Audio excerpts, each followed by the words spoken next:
Bonjour et bienvenue une fois de plus chez Aimer des petits cœurs. Alors aujourd'hui, je vais parler de la discipline qui continue, partie 2. Oui, c'est tout simplement une façon de dire que nous avons tous chacun nos forces et nos faiblesses. Alors, on sait déjà que les enfants sont uniques.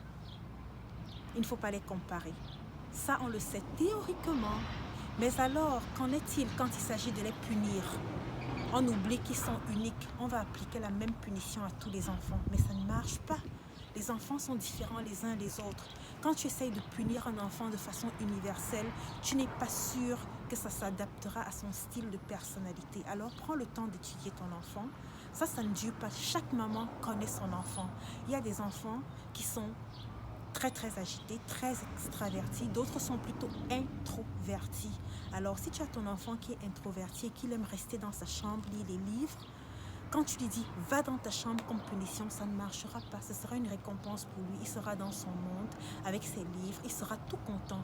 Mais si tu as un enfant très extraverti qui aime socialiser, qui aime discuter avec les gens, et là, tu lui dis « va dans ta chambre », là, tu es en train de lui infliger une punition. Il va réfléchir, ça va l'attrister, il va avoir le temps de penser à ce qu'il a fait et de voir comment changer. Alors prends le temps de connaître ton enfant.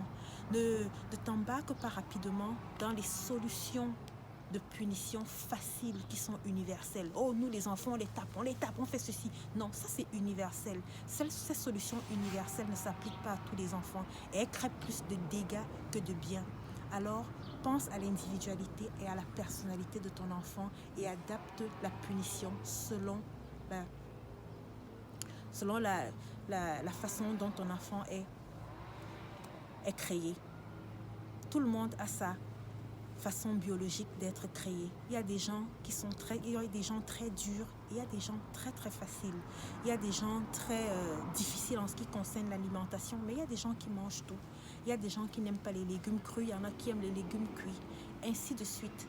Alors n'inflige jamais la punition à ton enfant parce que tu as vu telle autre personne infliger la même punition à son enfant et ça a marché.